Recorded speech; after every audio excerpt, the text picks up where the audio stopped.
Buenos días a todos y todas los y las presentes. A continuación vamos a seguir con la siguiente expositora. Su nombre es Carolina Calfuqueo Urquiza. Ella es tecnóloga médica en oftalmología y contactología, egresada de la Pontificia Universidad Católica de Valparaíso.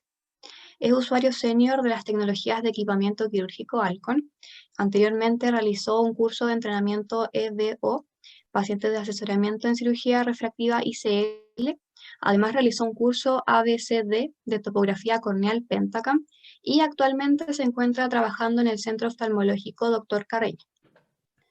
La tecnóloga médica Carolina a continuación nos hablará acerca de los exámenes preoperatorios en cirugía refractiva. Los dejo entonces con la tecnóloga.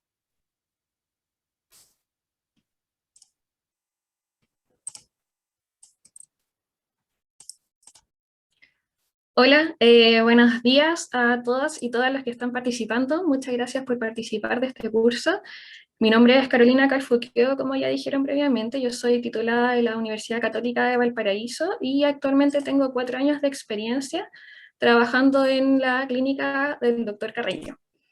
Ya, ahora vamos a hablar de los exámenes oftalmológicos preoperatorios para cirugía láser, ICL y facorrefractiva. Entonces, comenzando, nosotros tenemos que realizar una evaluación de la lágrima del paciente, topografía, aberrometría, paquimetría, cicloplegia, biometría óptica, en este caso vamos a hablar de ahí del máster, el recuento celular y el OCT, que puede ser OCT o una evaluación de retina realizada por un doctor especialista. Entonces, vamos a comenzar por la evaluación de la lágrima. Sabemos que el film lagrimal es bilaminar, también a veces se considera trilaminar. Tiene una capa externa y una interna. La externa es la capa lipídica que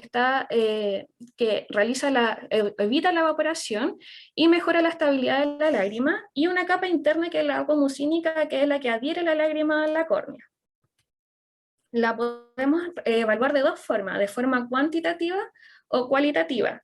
La cuantitativa tenemos el test de Schirmer 1, test de Schirmer 2 y el hilo de rojofenol, que son los que más se utilizan, y la cualitativa a través del BUT o NIBUT, siendo los más utilizados el test de Schirmer y el BUT. Entonces, para el test de Schirmer tenemos que se utiliza unas tiras de papel filtro que son milimetrados, se dejan por 5 minutos y los resultados normales son sobre 10 o 15 milímetros que deben estar mojados después al evaluar. Y el BUT, que es una técnica un poquito más invasiva, se utiliza fluoresceína y se observa a través de la lámpara con un aumento de 16x y el resultado normal es entre 10 a 40 segundos. Lo que se observa es cuando aparece el primer rompimiento de la lágrima. Generalmente el BUT lo realiza el doctor en la consulta. El test de Schirmer ya lo vamos a realizar nosotros. Y como mencionaba anteriormente, hay dos tipos de test de Schirmer, que es el test de Schirmer 1 y el 2, donde el 1 vamos a evaluar lágrima basal y lágrima refleja, y el test de Schirmer 2 se utiliza una gotita de proparacaína y se estudia la lágrima basal. Entonces, vamos a hablar ahora de topografía y aberrometría. La topografía y la aberrometría tenemos que considerar primero los factores básicos, que son el astigmatismo. Tenemos un astigmatismo regular que puede ser a favor de la regla, contra la regla o oblicuo, y esto va a depender del eje más curvo, de dónde se encuentra el eje más curvo. Y como lo muestra acá la pantalla, tenemos a favor de la regla cuando el eje más curvo está en el eje de 90 más o menos 20 grados, y en contra de la regla cuando el eje más curvo está en el eje de 180 o 0 más o menos 20 grados. El astigmatismo también puede ser miópico, hipermetrópico o mixto, dependiendo de dónde van a caer los rayos, si es que son antes de la retina, o sea, posterior a la retina, o uno antes y el otro después. Y también tenemos los astigmatismos irregulares, que pueden ser distrófico por queratocono, queratoglobo o degeneración marginal pelúcida. Puede ser traumático, posinfeccioso o posquirúrgico. Y también tenemos que recordar sobre los polinomios de Cernic, que recordar que los polinomios de Cernic lo que hacen es cuantificar las aberraciones mediante propiedades matemáticas, son cálculos netamente matemáticos, Y vamos a hablar de las aberraciones generales, donde están las corneales más las del cristalino, que aberran de forma diferente.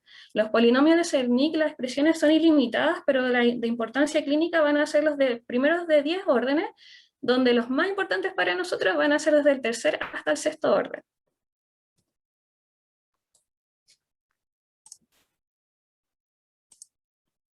Entonces, acá tenemos los polinomios de Cernic, como dijimos antes, están los de bajo orden y los de alto orden.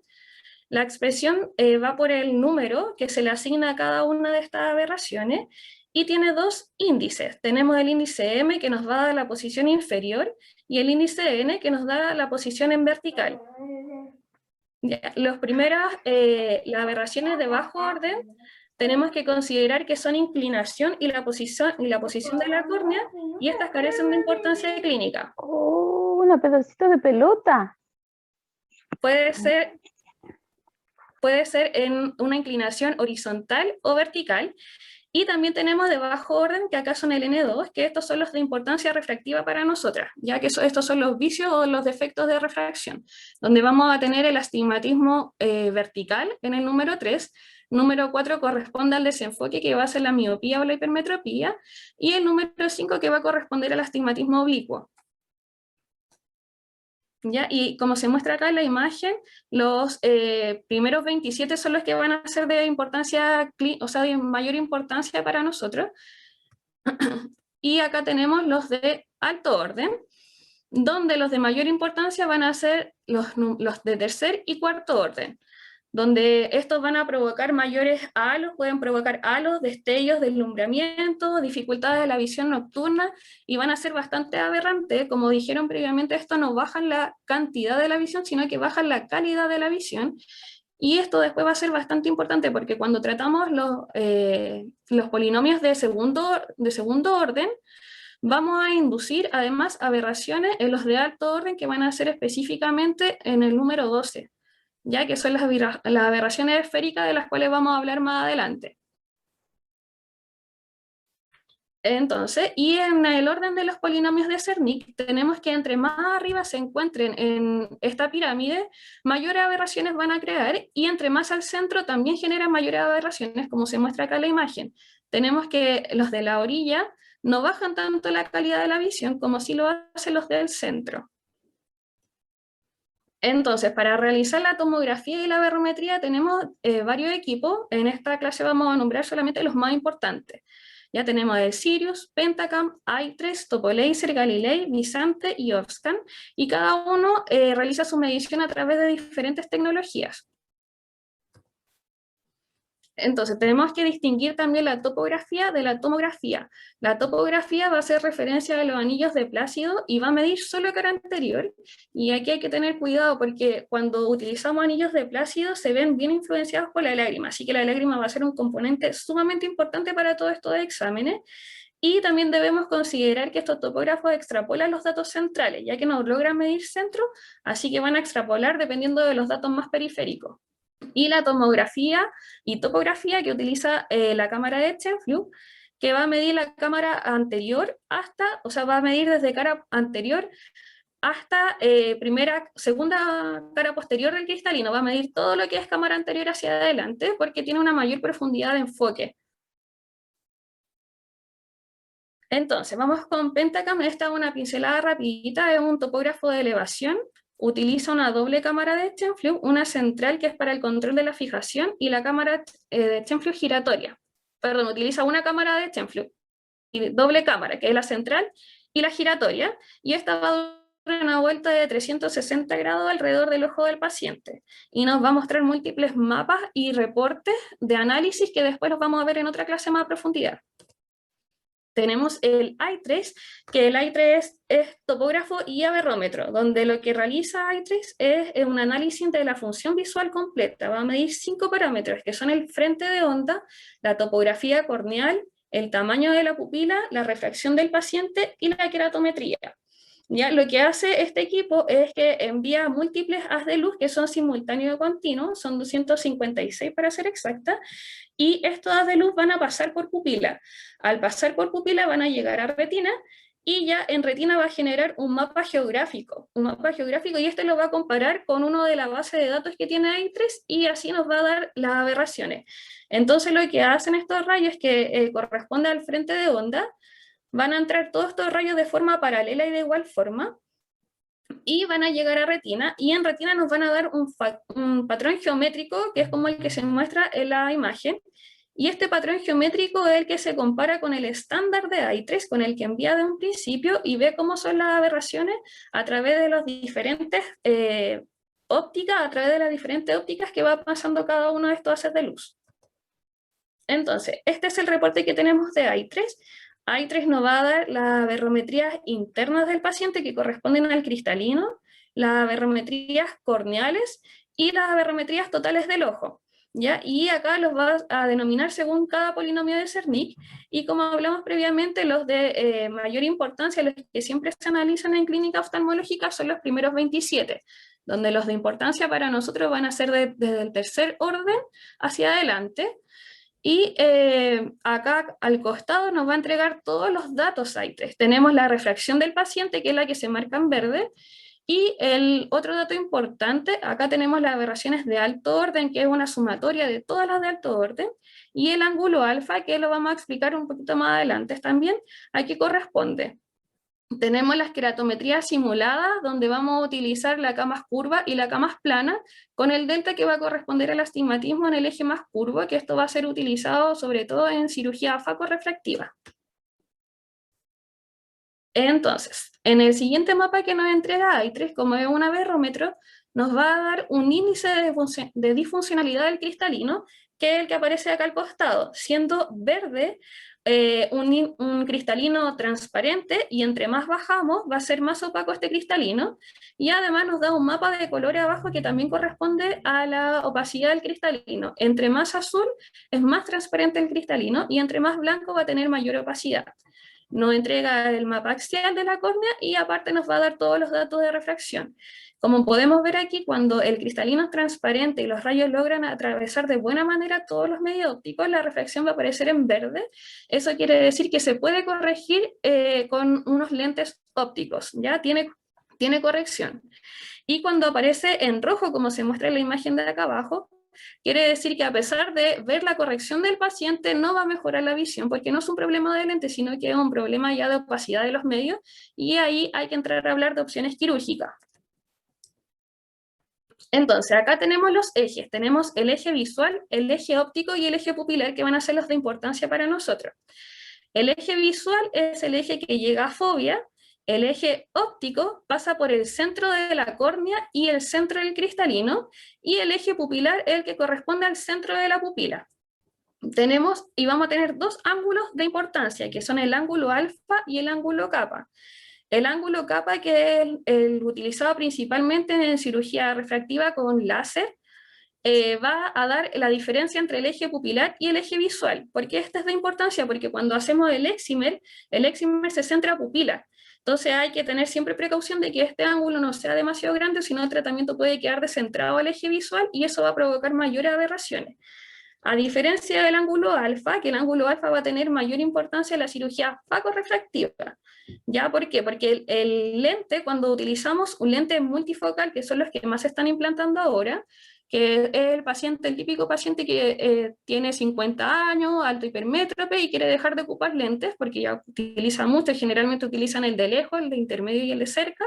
Entonces, para no depender de estos lentes ópticos, generalmente van a ver la opción de cirugía con lentes multifocales. Y los lentes multifocales utilizan una tecnología que da la multifocalidad a través de anillos concéntricos. Entonces, el lente multifocal lo que se hace al implantar, como se implanta en el saco capsular, se implanta y este se centra al eje óptico.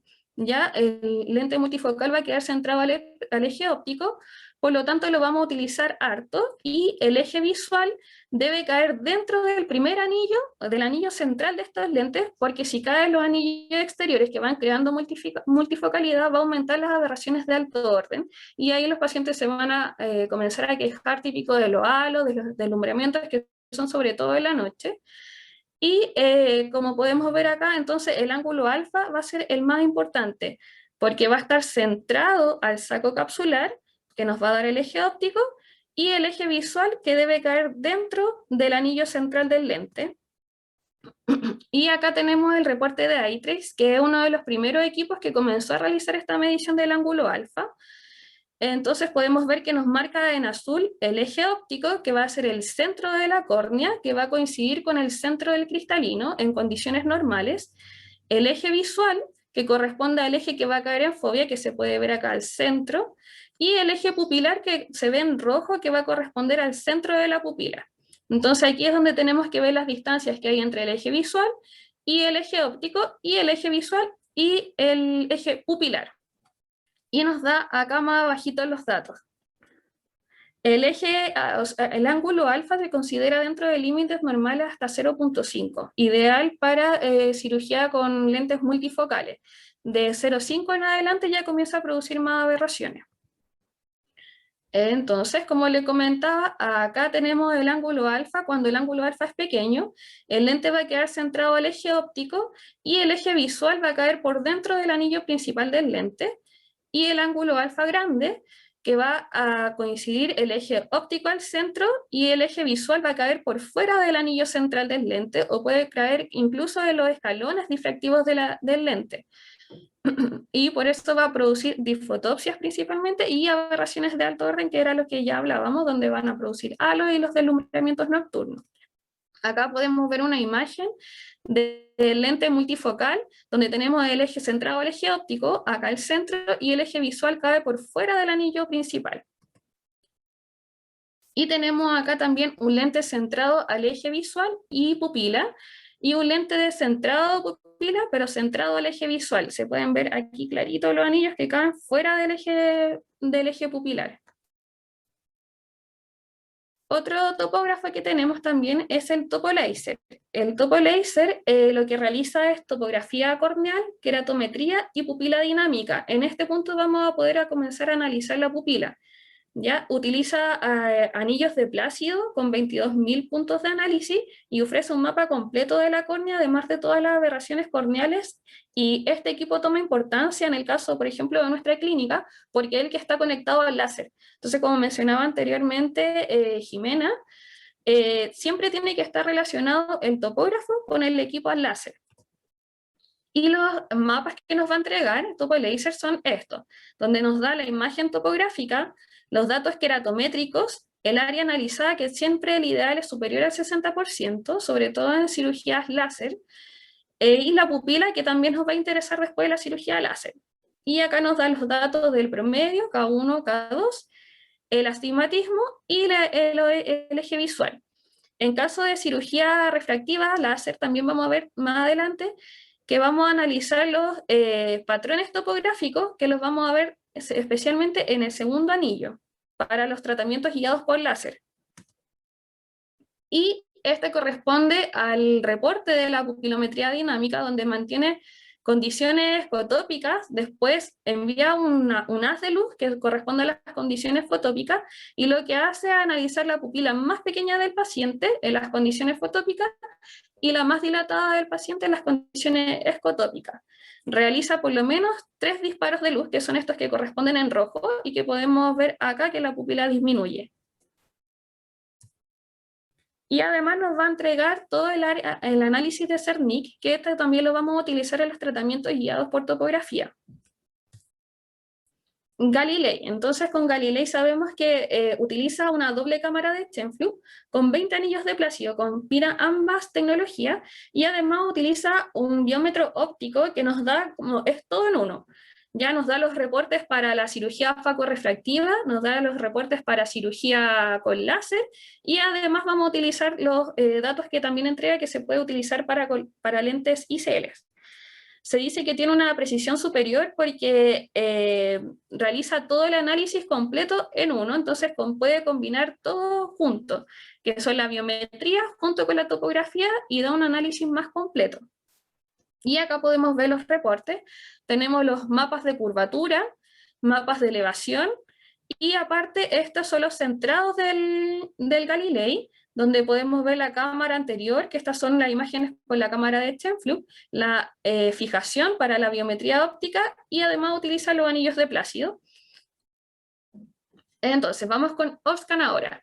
OBSCAN lo que utiliza son discos de Plácido también por reflexión, pero además tiene una hendidura que proyecta dos haces de luz, uno que va hacia la derecha y otro que va hacia la izquierda. Entonces en una misma toma puede tomar 40 imágenes, 20 de cada lado, y además la imagen de la topografía por reflexión, y el reporte que nos entrega es este que aparece acá al costado. Vamos ahora con la paquimetría. La paquimetría va a tener importancia sobre todo en la cirugía refractiva con láser. Recordamos las capas de la córnea, que tenemos epitelio, membrana de Bowman, estroma, capa dúa, membrana de cemento y endotelio. Sabemos que el grosor normal son 520 micras aproximadamente, y que estos aumentan de forma gradual hacia la periferia. La paquimetría tenemos tres formas de medirla: con óptica, ultrasónica y la tomográfica. La tomográfica es la que nos van a entregar los datos, los topógrafos de elevación. La ultrasónica va a ser la que nos va a dar por ultrasonido, y la óptica, que va a ser la que nos va a entregar, por ejemplo, el OCT. En nuestro caso, especialmente utilizamos la óptica. Nosotros realizamos mediciones con biometría, o sea, con paquimetría óptica y paquimetría ultrasónica, y no tenía ninguna diferencia significativa. Así que como va a ser una técnica mucho menos invasiva, de hecho es de no contacto, vamos a utilizar nosotros siempre la óptica, que además nos entrega en un mismo reporte, de una misma toma, nos va a entregar las topografías periféricas. Tenemos la central, la paquimetría central y las periféricas, y además nos entrega un mapa exclusivo del epitelio.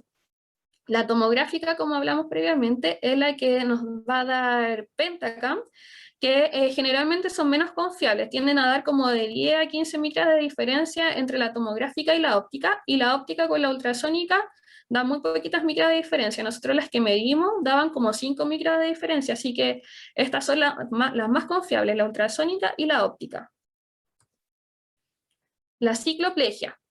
Entonces sabemos que la cicloplegia lo tenemos por finalidad inhibir temporalmente o dificultar la acción del músculo ciliar, que va a resultar en la acomodación.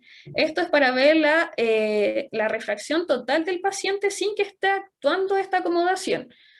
Lo que hacemos, el músculo ciliar, como sabemos, controla la forma del cristalino, y con ello vamos a controlar los diferentes puntos de enfoque que desea ver el paciente. Y las gotas que se utilizan son principalmente el ciclopentolato o la tropicamida. Este es nuestro formato de entrega de la cicloplegia, donde podemos tener acá la refracción sin gotas, refracción y keratometría, y la refracción con gotas. Nosotros lo que hacemos es instalar una gotita de anestesia. Después ponemos una de ciclogil, la primera, a los 5 minutos ponemos otra de ciclogil, y después de eso esperamos 45 minutos para realizar la medición ya con el efecto de las gotas. La biometría óptica, y vamos a hablar específicamente del IOL Master. Entonces, tenemos que la longitud axial normal es entre 23 y 24.5 milímetros, y la media es de 23.5, habiendo diferencia, tienen que ser siempre similitudes entre ambos ojos. A veces hay pacientes que tienen harta diferencia, así que hay que tener ojo siempre ahí con las mediciones de longitud axial, ya hay que tener cuidado. Siempre ver que estas diferencias de longitud axial sean reales y que no esté mal medido el largo axial. Además de la longitud axial, nos va a medir el grosor de la córnea y la profundidad de cámara anterior, junto con el grosor del cristalino también, que lo realizan los equipos más modernos, ya los de última generación. Entonces tenemos la biometría óptica, que utiliza la tecnología de interferometría de coherencia parcial.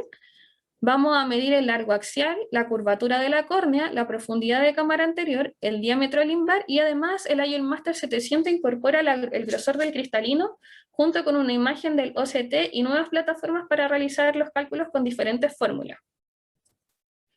Y acá tenemos el reporte que nos entrega el IOL Master, la biometría óptica, donde nos entrega cada ojo por separado. Tenemos ojo derecho y ojo izquierdo.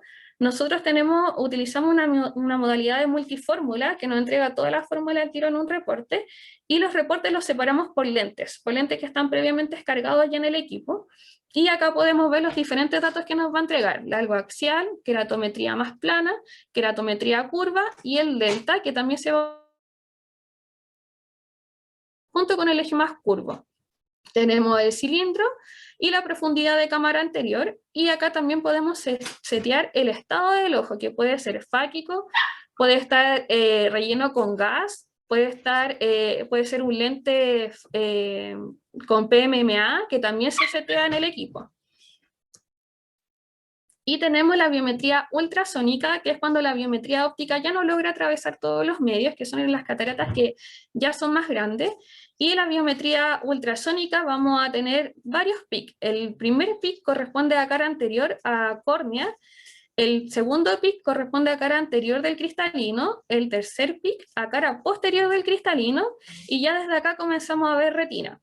Este va a ser bastante útil en los pacientes que tienen cirugía catarata ya más grande, más densa, porque generalmente el OCT no logra atravesar los medios y no vamos a tener una imagen de retina. Entonces con la biometría, con ECOA, vamos a tener acá ya por lo menos un dato clave sobre si está bien retina o si tenemos algún PIC anterior que nos puede dar algún desprendimiento o cualquier cosa, o algún desprendimiento vítreo, ya sea de retina.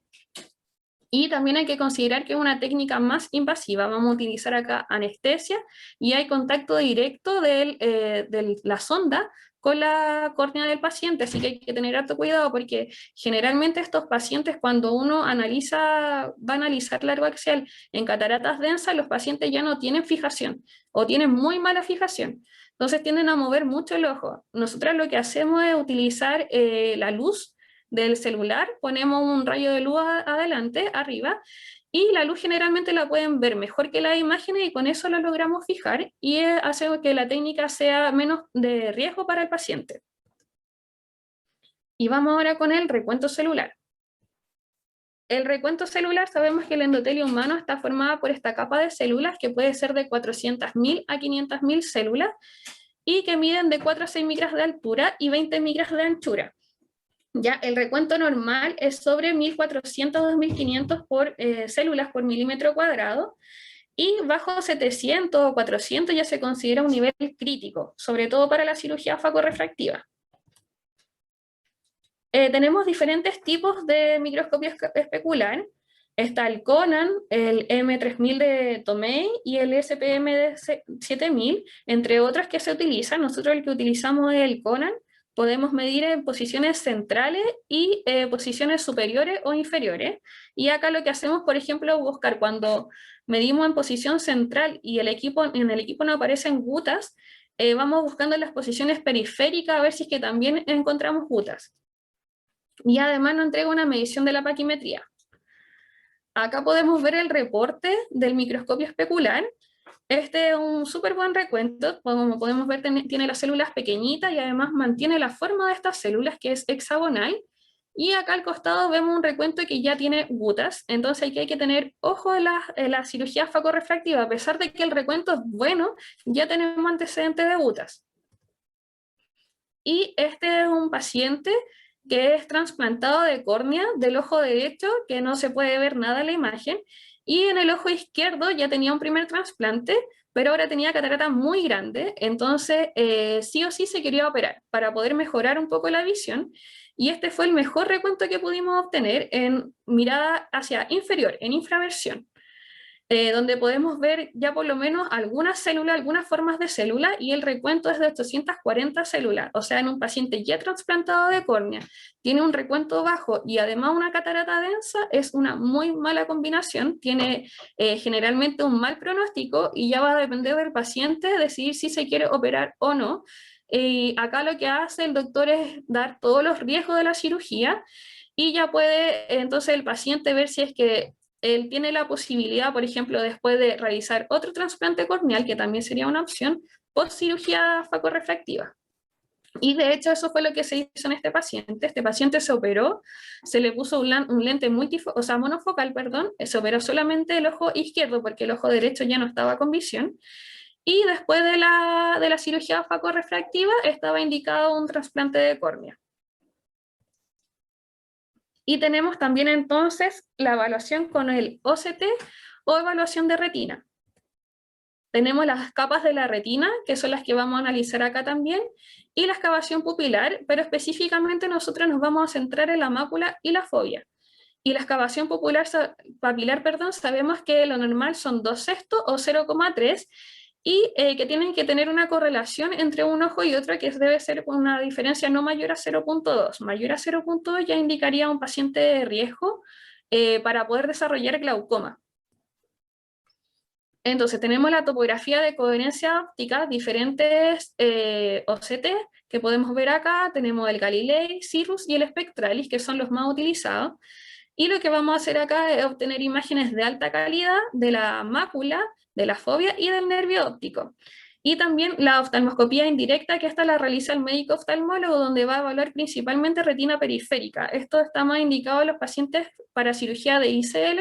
Sí o sí se le tiene que pedir una evaluación con el retinólogo, porque en el OCT vamos a ver principalmente datos centrales. Pero como sabemos, la alta miopía tiene mayor riesgo de tener algún desgarro periférico la retina, sí que se realiza una evaluación de retina completa. Y tenemos acá los reportes. Nosotros utilizamos el OptoView de Avanti. Tenemos la mácula, acá el reporte macular. Podemos ver que está completamente dentro de rangos normales en ambos ojos, y el reporte de la papila, del nervio óptico, donde vemos nervio óptico y células ganglionares. Y eso sería la primera presentación de exámenes preoperatorios. Y vamos a ver ahora la otra presentación, que es sobre Pentacam exclusivamente. Entonces, Pentacam utiliza, como ya hablamos previamente, el principio de Stenflug. El principio de Stenflug lo que hace es obtiene una mayor profundidad de enfoque juntando 3 planos de foco, que son el plano objetivo, el plano de grabación y el plano de foco. Y como podemos ver acá en la cámara normal, si uno tiende a angular, por ejemplo, cuando vamos a sacar una foto, si uno angula la cámara, nos va a dar una imagen nítida solo en un plano específico, depende de la angulación. En cambio, Stenflug lo que hace es poder analizar toda la curvatura de este plano, ¿ya? Y como sabemos, la córnea no es plana, por lo tanto la cámara normal nos va a dar una imagen desenfocada hacia los costados y no la va a lograr analizar, solo va a analizar el área donde cae justo en plano. Tenemos acá el montaje de la cámara de Stenflug en Pentacam. Como dijimos ya, lo que hace es generar una intersección entre estos 3 planos, que dijimos el plano del foco, el plano objetivo y el plano de filmación, y acá se intersectan. Esta además utiliza una cámara CCD, que es para grabar, y una cámara central, o sea, un punto de fijación central, que es para donde puede mirar el paciente, y lo que hace la cámara es girar en 360 grados alrededor del ojo para obtener todas las imágenes. Profe, ¿Digamos? hay una línea gris que tapa los títulos. Para que la pueda sacar, por favor. Creo que es los cuadritos de los participantes, me parece. A ver, déjeme bajar esto.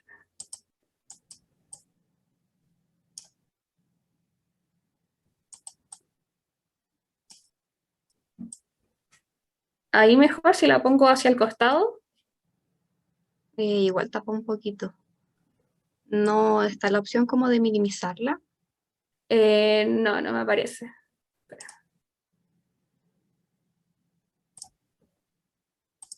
No.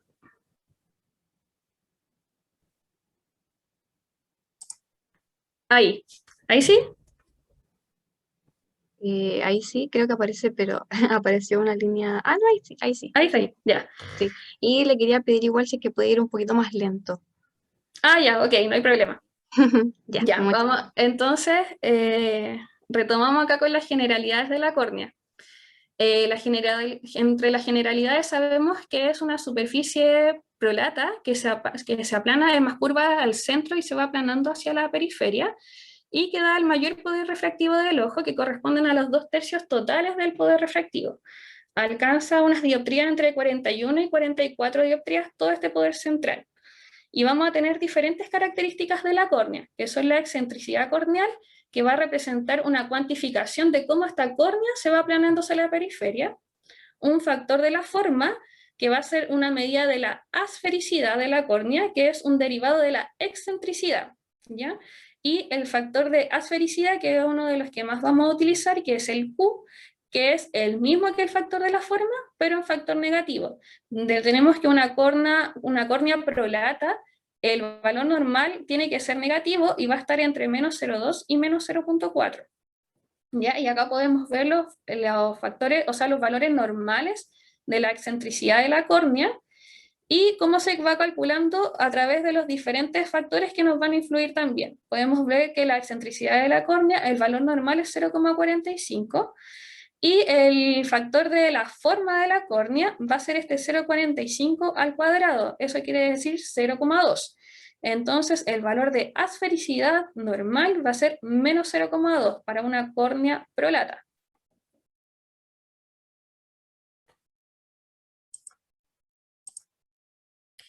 Acá vamos a ver los patrones topográficos. Muchas veces hay patrones topográficos que hablan por sí mismos de alguna patología. Ya tenemos el circular hacia abajo, tenemos el oval, cuando es más curva hacia superior, más curva hacia inferior, y el patrón irregular, ya que no calza ninguno de los especificados previamente. Tenemos el patrón de corbatín simétrico y el patrón de corbatín inclinado, ya que esto se llama torque corneal, que puede ser hacia temporal o hacia nasal, y además tenemos los patrones asimétricos, donde puede estar el eje más curvo hacia inferior o hacia superior, o puede estar combinado hacia inferior y además con un torque corneal, que estos ya van a ser patrones sospechosos para cualquier patología de queratocono, de ectasia corneal sobre todo. ¿Ya? Tenemos los patrones en ala de mariposa, el patrón en pajarita, y un patrón disfuncional que da como una forma de dona, como hablaba previamente la profesora Jimena. Y también para poder analizar los mapas de Pentagon vamos a tener las escalas de colores. La escala de color puede ser absoluta, donde va a sacar la potencia mínima y la máxima de un patrón específico, o sea, de un patrón determinado, seteado por el equipo. Ya es una escala estándar, y dentro de esta escala se van a situar los diferentes valores de la curvatura corneal de cada paciente, o tenemos la escala normalizada, que va a ir en función solamente de ese examen, de esa córnea del paciente, donde el valor mínimo y el máximo se va a sacar de los valores realizados en ese examen. Y los colores fríos nos van a dar diferentes datos. Por ejemplo, en los mapas de curvatura, los colores fríos van a ser los más planos y los colores cálidos los más curvos. Y en los mapas paquimétricos, los colores más delgados van a ser, o sea, más fríos van a ser los más delgados, y los colores cálidos van a ser las zonas de mayor grosor. Y tenemos entonces los mapas de confiabilidad. Acá vamos a ver la vista preliminar, las imágenes de Chenflug, que también van a ser uno de los principales índices de confiabilidad de nuestro examen. Tenemos acá el índice de confiabilidad que se marca con el QS, donde nos va a dar si es que está ok, si es que nos faltan datos, si hay parpadeo, o muchas veces nos puede dar, por ejemplo, en patologías como el queratocono o las marginales pelúcidas, una alerta de modelo, que nos da cuando la córnea aparece muy fuera de rangos normales y nos da una alerta, la primera alerta principal de alguna ectasia corneal. Entonces, por ejemplo, acá tenemos una alerta de modelo que nos va a dar en esta ectasia corneal específica, ya con estas curvaturas nos da la alerta, y en las imágenes de Chenflug podemos ver acá que el QS da parpadeo, ya el índice de confiabilidad parpadeo, y como vemos en las imágenes de la toma, al principio hubo un parpadeo. Cuando pasa esto, las imágenes, cuando uno realizamos las tomas, van cargando enseguida, van apareciendo al tiro las imágenes de cada una de las tomas que vas realizando en la cámara. Entonces, si vemos que al principio ya hubo parpadeo, sabemos que el examen está malo y podemos cancelar la toma y no tenemos que esperar todo el rato de análisis. Cancelamos la toma mejor y después realizamos una nueva.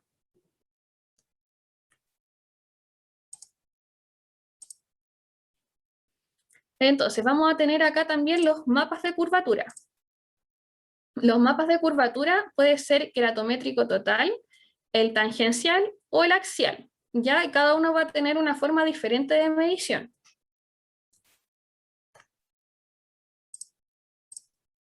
Tenemos que el mapa axial nos va a dar el radio de curvatura dependiendo de cada punto, centrado en un eje axial, que va a ser el eje central, ya que corresponde al ápex de la córnea. Entonces lo que hace este mapa es crear una tangente en la superficie y ve la distancia que hay entre esta tangente y el eje axial que nosotros estamos definiendo, que siempre va centrado al ápex.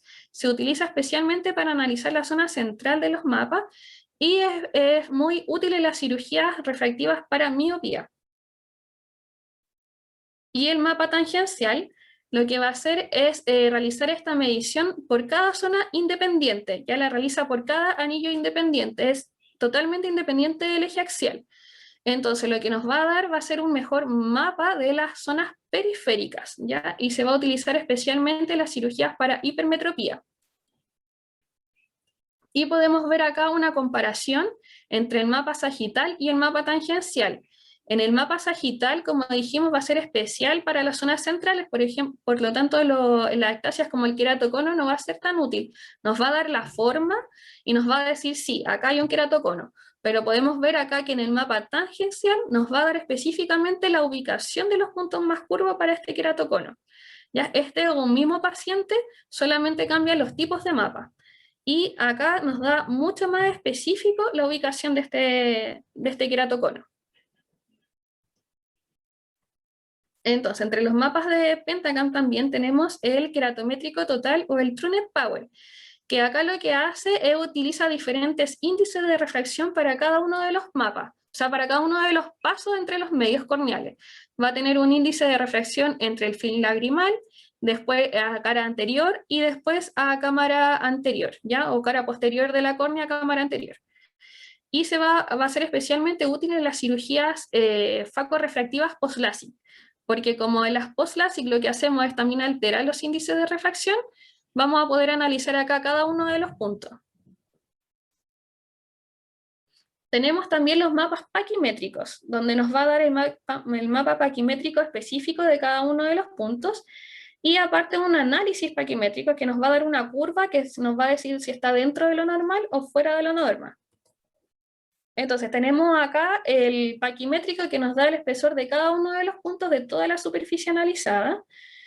Sabemos que lo normal es que sea 520 micras alrededor o sea, en las zonas centrales, y que vaya aumentando este grosor hacia la periferia.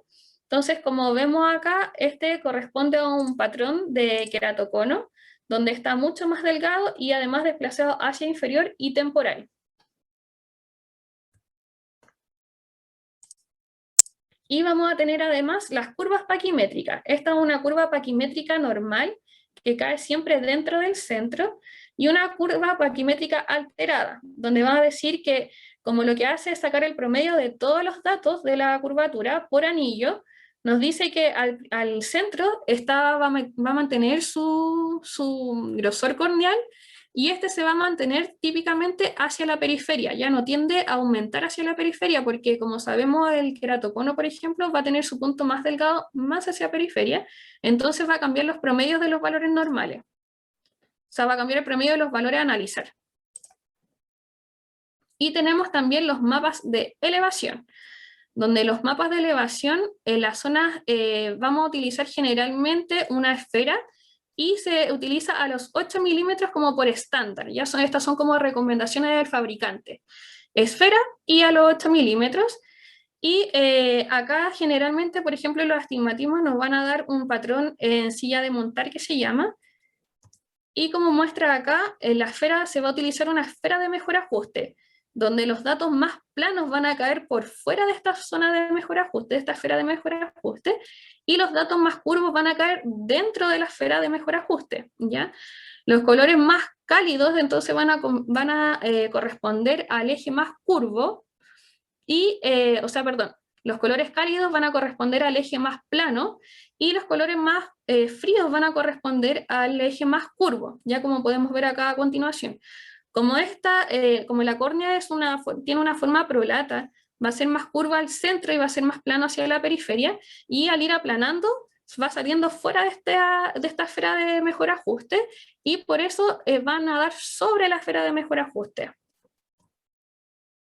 Entonces acá podemos ver la curvatura sagital, donde los colores cálidos nos van a indicar el eje más curvo, y los colores fríos nos van a indicar el eje más plano, pero podemos ver que en el mapa de elevación va a ser todo lo contrario.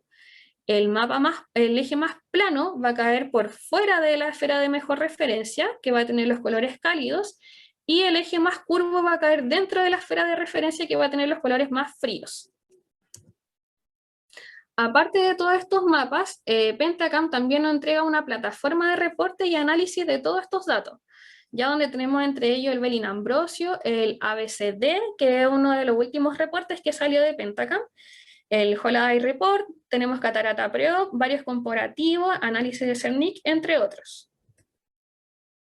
Entonces, tenemos que el Bellin-Ambrosio lo que hace va a utilizar esta esfera de mejor referencia, nos va a dar la elevación anterior y posterior, o sea, perdón, la elevación, sí, anterior y posterior de cara anterior, y después acá nos va a dar, en el segundo mapa que aparece al centro, lo que hace esta esfera de mejor referencia, saca los puntos más curvos, a partir del punto más delgado, va a sacar los datos más curvos de esta esfera de referencia para calcularla, y lo que va a hacer va a generar una nueva esfera de referencia, ya no teniendo estos datos que están alrededor de los 3 milímetros del punto más delgado de la córnea. Y acá abajo lo que va a hacer, nos va a entregar una diferencia entre el mapa de elevación frontal y el mapa de elevación posterior, donde los queratoconos subclínicos tienden a aparecer acá en la cara posterior primero. Y además es importante que Bellin-Ambrosio tiene dos bases de datos normativas, que son la miopía y la hipermetropía. Y aquí hay que tener ojo, muchas veces nosotros realizamos el examen y nos va a dar una alteración acá en cara posterior, pero si cambiamos a hipermetropía, ya esta base de datos cambia y nos va a dar dentro de la norma, así que ahí siempre hay que tener ojo. Además hay que considerar que Bellin-Ambrosio puede tener un sesgo patológico, como hace una diferencia y saca los puntos más curvos, o sea, que están alrededor del punto más delgado, lo que va a hacer cuando hay córneas muy alteradas, a pesar de sacar estos puntos más delgados de los 3 milímetros, va a seguir estando dentro de la norma, porque no va a haber una diferencia significativa entre los valores con estos datos y excluyendo estos datos. Entonces nos va a dar igual en verde, y eso ya se llama sesgo patológico. Y acá, como podemos ver, calcula la esfera de mejor referencia. Entonces, cuando tenemos todos los datos de la curvatura, en un queratocono, como tenemos datos más curvos, nos va a dar una falsa esfera de referencia. Y por eso lo que hace Bellin-Ambrosio es sacar estos 3 milímetros centrales alrededor del punto más delgado y calcula esta nueva esfera de referencia, que va a ser mucho más representativa y por lo tanto va a resaltar todas estas ectasias corneales. Acá podemos ver un queratocono ya más avanzado que está alterado tanto en cara anterior como en cara posterior. Y está también esta nueva plataforma, que es el Bellin ABCD. Lo que hace acá Bellin es, en vez de excluir estos 3 milímetros que están alrededor del punto más delgado, lo que hace es tomar estos 3 milímetros de alrededor del punto más delgado, y son los que va a analizar, y nos va a dar estos diferentes datos. Tenemos el ARC, que corresponde al radio de curvatura anterior, y esto va a ser lo nuevo, que va a integrar el radio de curvatura posterior. Todos los índices que nosotros teníamos de queratocono, que eran los que mostraban abajito en cada reporte, van a analizar solo cara anterior. O sea que el TKC, que era nuestro índice de queratocono, solo estaba basado en cara anterior de la topografía. Ahora lo que hace Bellin es integrar, además de estos datos de los 3 milímetros sobre la zona del punto más delgado, va a integrar el radio de curvatura de cara posterior y la paquimetría, ya que nos va a dar el punto más delgado, y además también integra la agudeza visual de lejos con su mejor corrección. Y lo que hace acá es, para cada uno de estos datos va a dar un número específico del que correspondería al grado de queratocono. Entonces tenemos que, por ejemplo, el A puede dar muy bajo, pero el B puede dar en grado 2, por dar un ejemplo. Y aquí ya tenemos que tener alguna sospecha porque vemos que lo que está alterado es cara posterior. Y además tiende a aparecer también alterada la paquimetría. Los datos de agudeza visual se ingresan manuales. Se ingresan manuales al equipo y los otros 3 son medidos solamente por el equipo.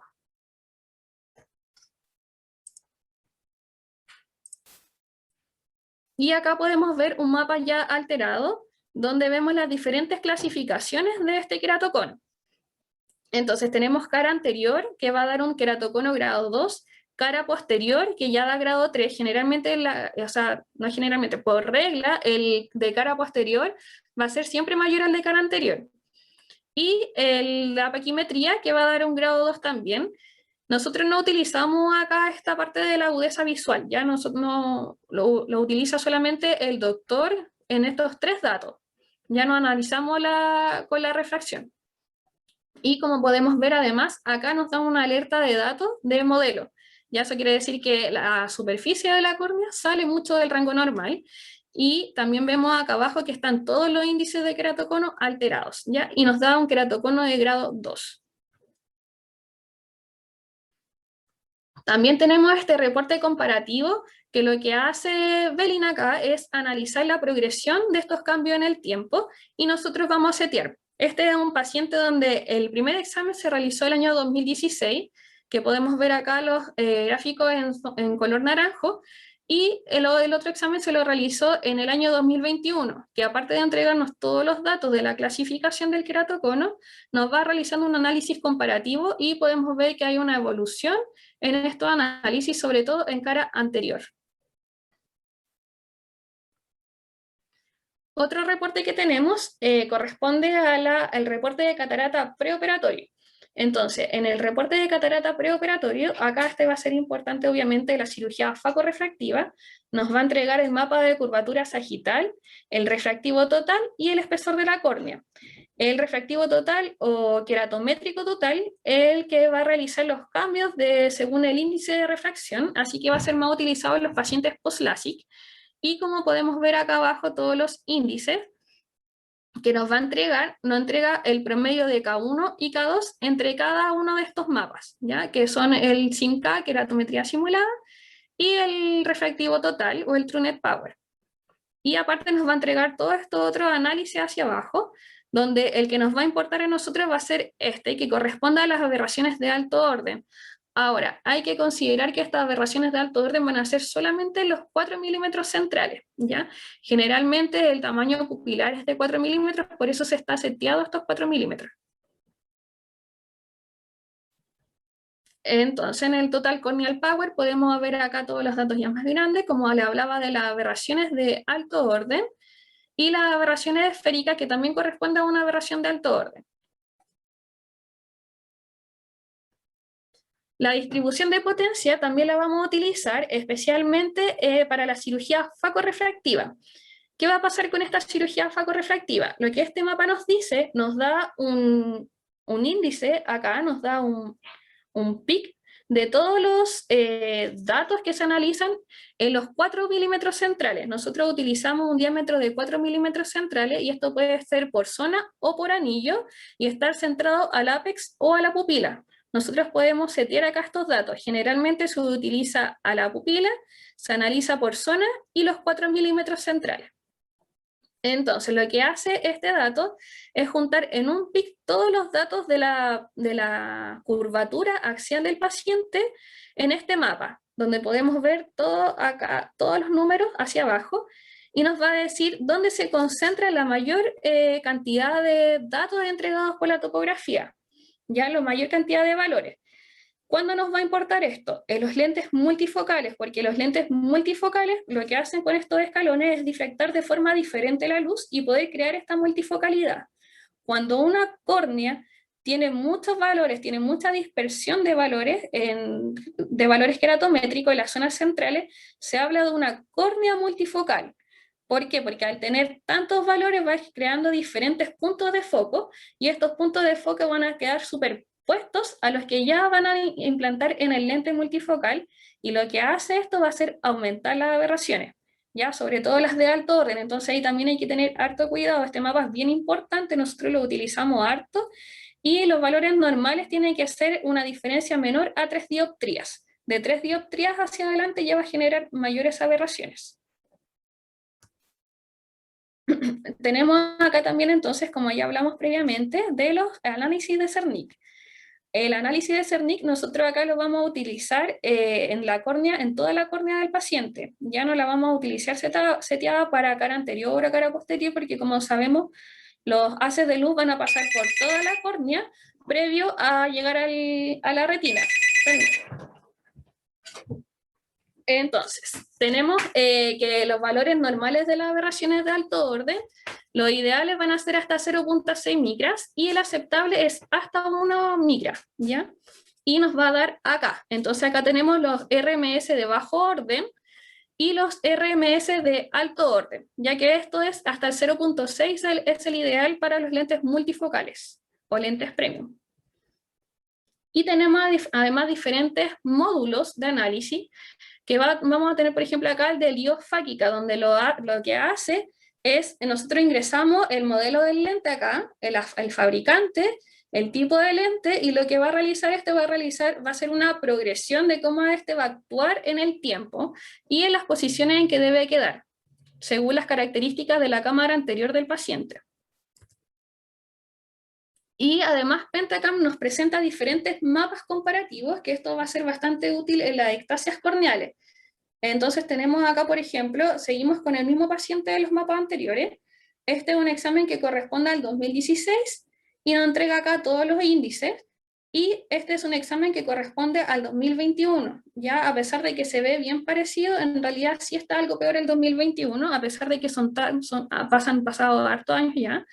Pero el mapa paquimétrico, o sea, el mapa refractivo nos indica que hay una estabilidad, pero aún así va aumentando. Y además entonces podemos comparar estos dos exámenes. Nos va a entregar el examen actual, el examen del 2016, y nos va a dar una diferencia que hay entre cada uno de estos mapas. Y aquí vamos a poder ver la evolución. Entonces, acá tenemos otro mapa comparativo que corresponde a las curvas paquimétricas, ¿ya? Y nos va a entregar acá abajo también los valores paquimétricos.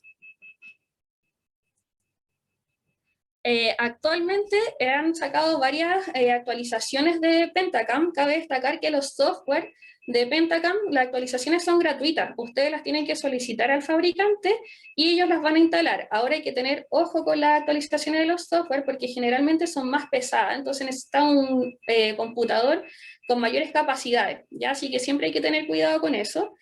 Y además tenemos actualizaciones de Pentacam del equipo completo.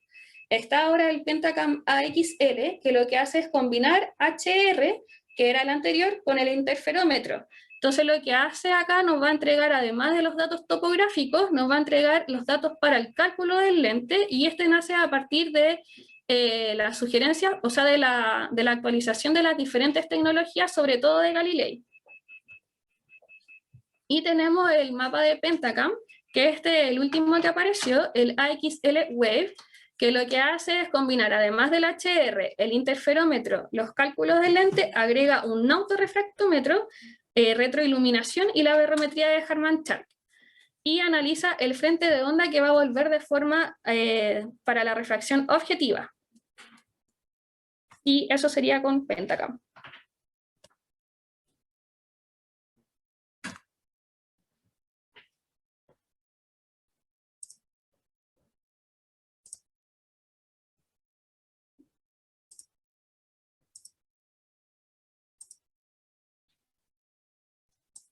Entonces, ¿hay alguna pregunta?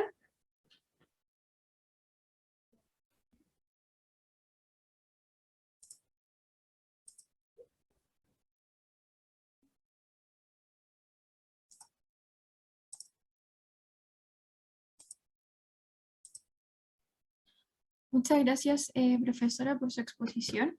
Uh-huh. Estamos atentos al chat para ver si es que existe alguna pregunta. Surgió una durante la presentación que preguntaba qué eran las gutas.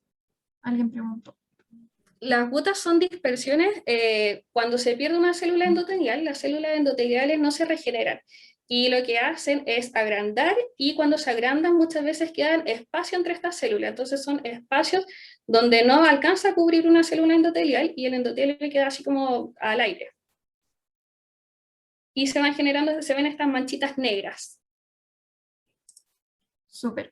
Bueno, por el chat le están diciendo muchas gracias por la presentación. Patricio Puga desde Concepción, muchas gracias. Excelente trabajo y exposición de Pentacam. Muchas gracias. No sé si hay alguna duda, lo pueden escribir a través del chat.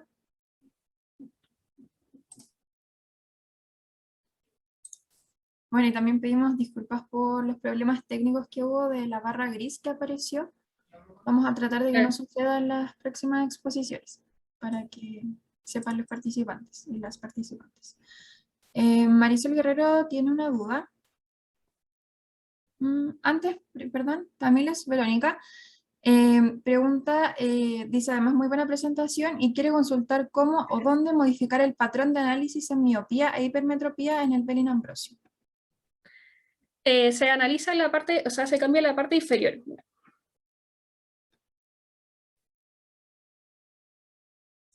Está seteado acá abajo, en el mapa. Acá tenemos para miopía y acá tenemos para hipermetropía o mixtos, ¿ya? Los mixtos van dentro de la hipermetropía. Creo que estaba mostrando algo en específico porque creo que no se vio. Sí, a ver, dame un segundito.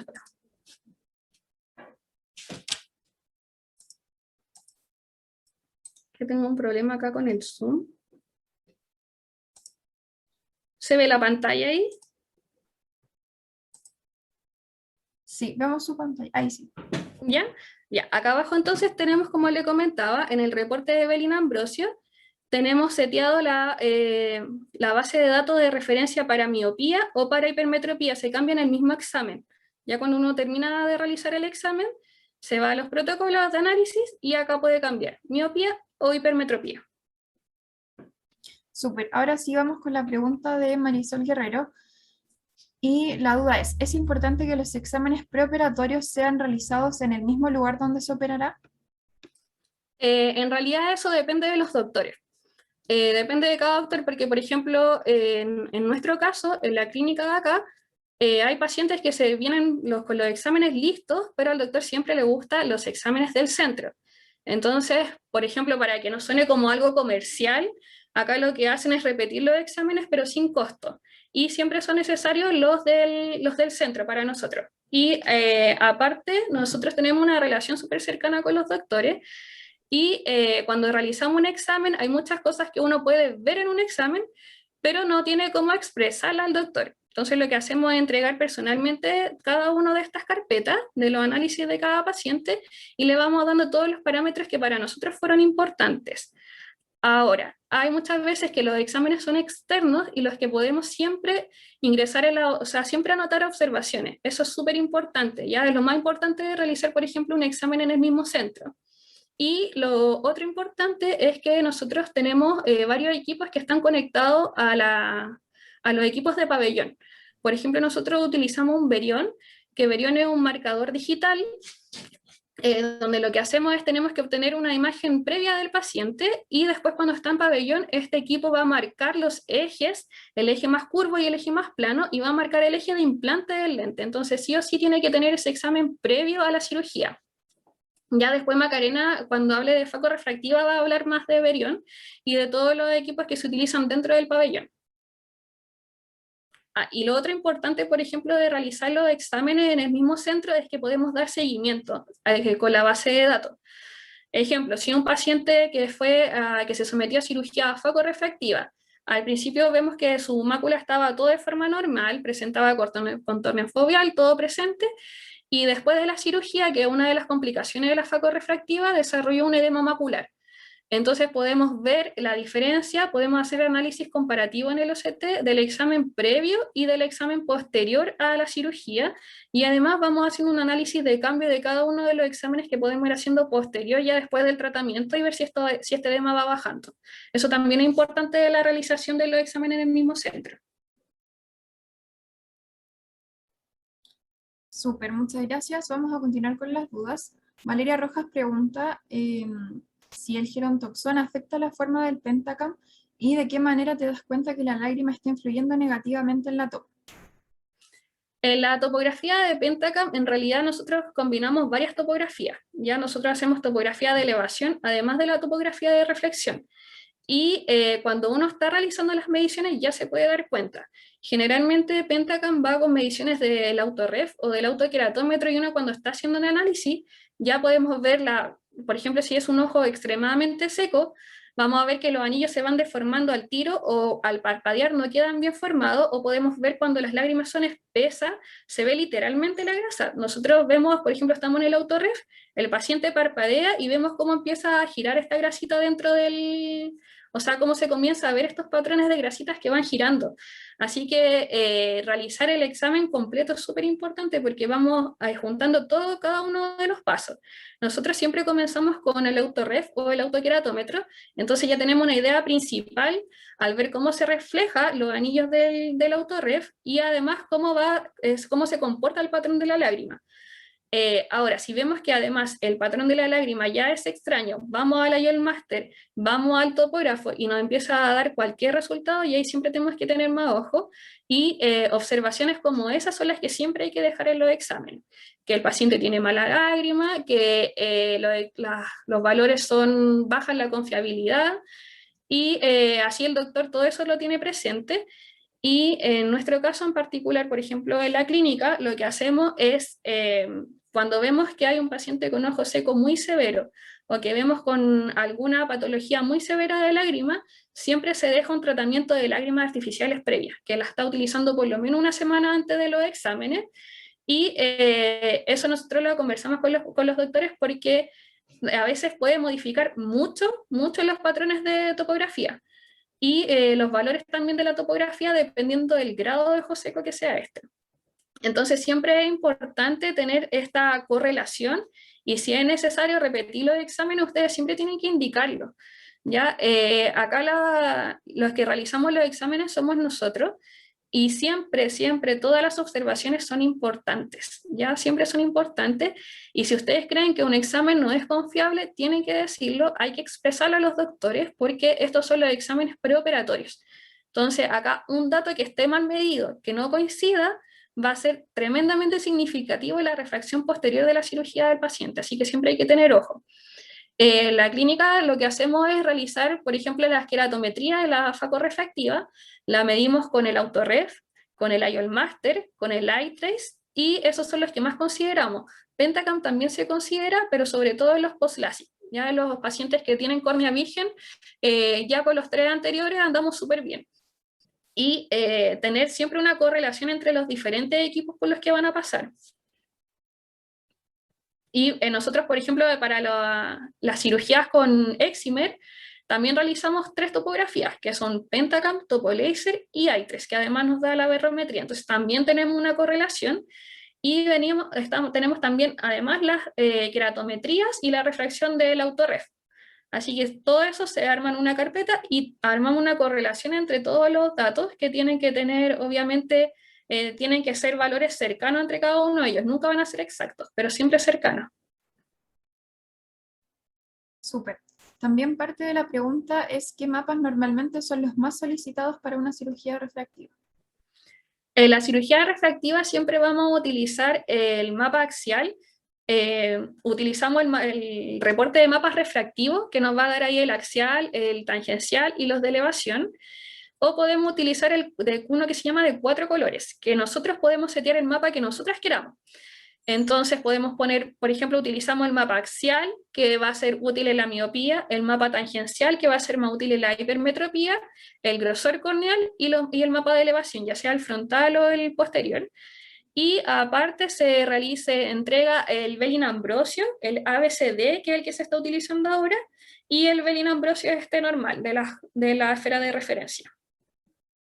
Nosotros, para cirugía refractiva con Excimer, entregamos esos 3 mapas.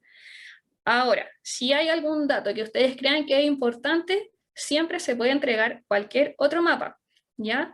El refractivo también se puede entregar acá, y están los mapas que son de vistas únicas.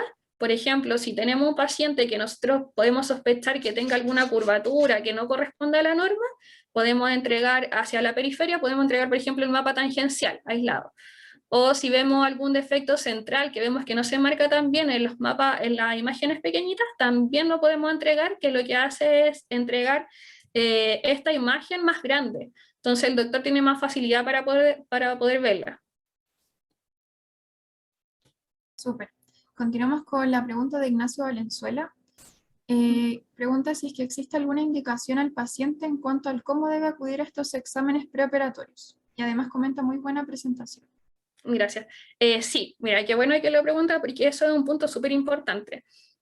Los pacientes que utilizan lente de contacto se tienen que sacar los lentes de contacto por lo menos una semana antes, los lentes de contacto blandos, y los semirrígidos son al menos 2 semanas antes. ¿Por qué? Porque el lente de contacto induce lo que llamamos el warp page corneal, que el warp page corneal, perdón, lo que hace puede modificar la cara anterior de la córnea, como va apoyada a cara anterior. Y son generalmente usuarios de lente de contacto que ya lo utilizan hace mucho tiempo, puede estar modificada esta capa. Entonces lo que hacemos ahí es suspender los lentes de contacto previo al examen, y por ejemplo, si vemos que el mapa de curvatura axial presenta una inclinación o presenta un astigmatismo irregular, más curva hacia inferior o hacia superior, y este paciente dice, no, yo me saqué los lentes de contacto hace una semana, lo que generalmente se hace antes de indicar la técnica de cirugía según el mapa queratométrico del paciente es que se indica suspender por lo menos otra semana más los lentes de contacto y se vuelve a repetir el examen. Entonces vemos si es que este mapa topográfico dio por warp page corneal o realmente el paciente tiene la córnea de esa forma. Y ahí ya con eso se puede definir, el doctor ya puede definir una técnica de cirugía. Súper. Continuamos con la pregunta de Patricio Puga, que pregunta respecto a las diferencias entre YOL Master y Lenstar desde su experiencia, ya que en su paso por Centro Red Laser se cuentan con ambos equipos, pero se prefiere análisis con Lenstar, ya que YOL muchas veces no tomaba medidas de largo axial. Muchas gracias. Ya, mire, con Lenstar yo no he trabajado mucho. Nosotros trabajamos directamente con IOL Master, que es mucho más confiable, nosotros lo consideramos mucho más confiable, pero sí es verdad que el IOL Master muchas veces no atraviesa las cataratas que son más duras, y sobre todo las subcapsulares. Las subcapsulares siempre hay problemas para atravesarlas, y lo que hacemos nosotros en esos casos es realizar las mediciones con ecobiometría ultrasónica, y vamos realizando una correlación. Ahora, los nuevos formatos del IOL Master, que es el IOL Master 700, incorpora además nuevas tecnologías de infrarrojo. Entonces puede medir, se dice que atraviesa mucho mejor las opacidades del cristalino. Como le comentaba, yo no he trabajado con Lenstar, así que no podría decirle cuál es más confiable o cuál es menos confiable. Para nosotros siempre el gol estándar es el IOL Master. Y con las nuevas actualizaciones que tiene, generalmente atraviesa todas las capas, o sea, todas las cataratas súper bien, y además nos da la fijación con esta imagen del OCT, así que es súper confiable. Y como les comentaba, por ejemplo, si muchas veces el IOL Master no es que no dé ninguna medición del largo axial, sino que, por ejemplo, nos da una medición del largo axial o 2 mediciones, o a veces no marca ningún valor, cuando nosotros estamos realizando no marca ningún valor, pero nos da un promedio. En esos casos, además realizamos ECOA, ¿ya? Y hacemos un análisis comparativo y analizamos la gama de lentes que hay que tener para ese paciente.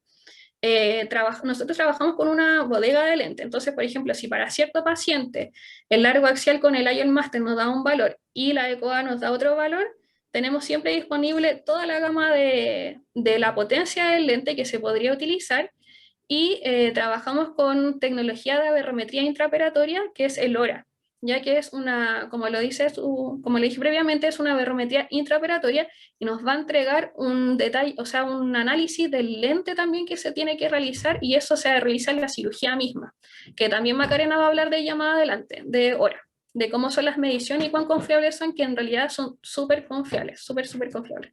Nosotros tenemos alrededor del 96% de coincidencia entre el cálculo previo y las mediciones de hora.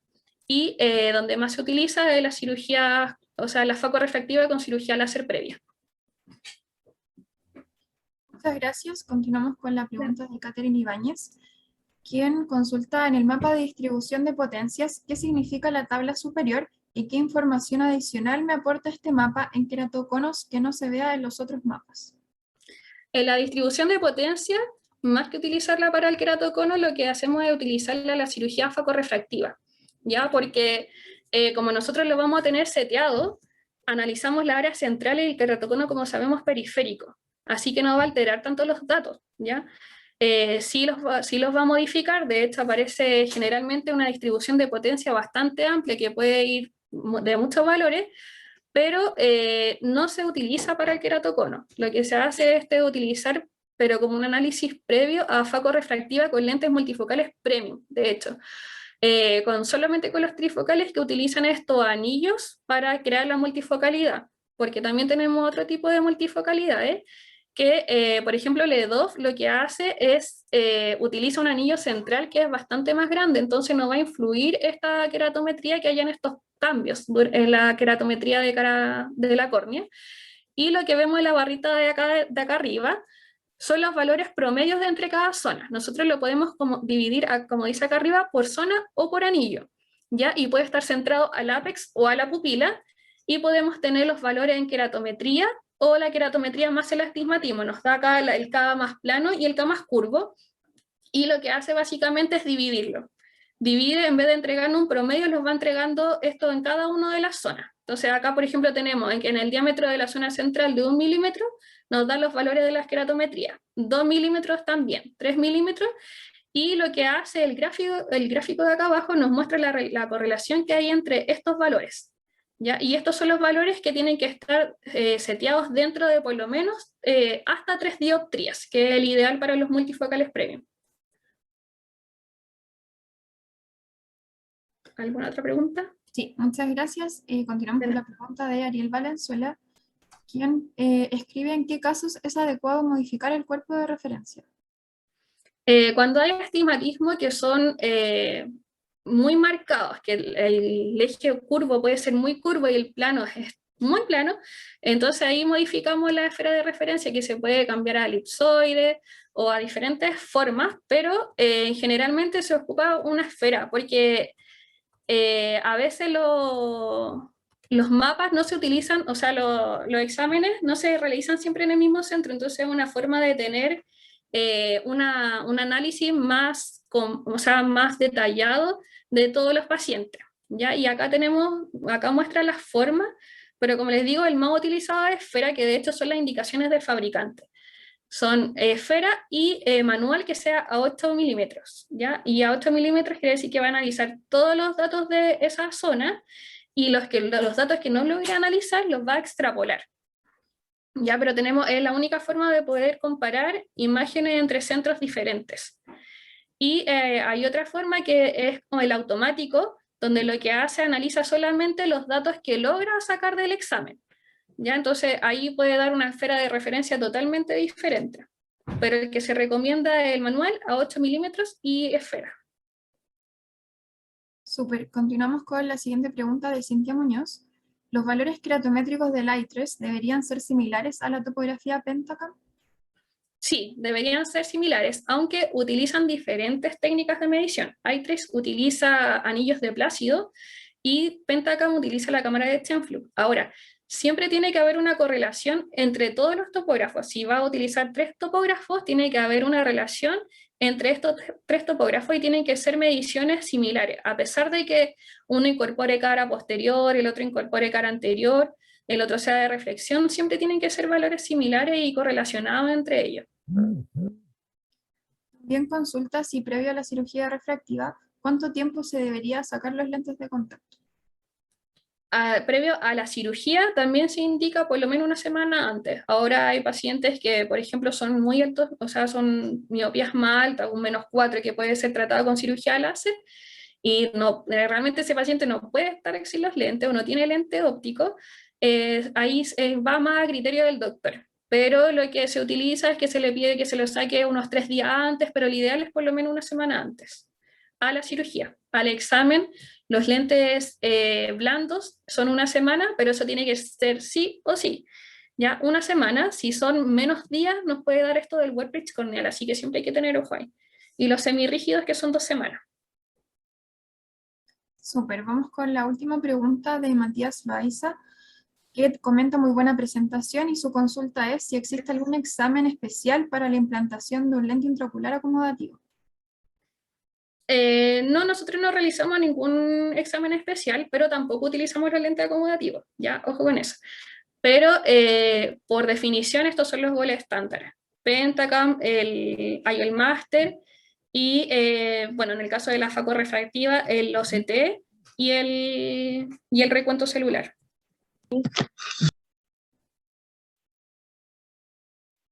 Súper. Bueno, ya terminamos el bloque de preguntas. Queremos agradecerle por su exposición y ahora Gracias. tenemos un break que va desde las 12:10 hasta las 12:20 y continuamos con el siguiente bloque.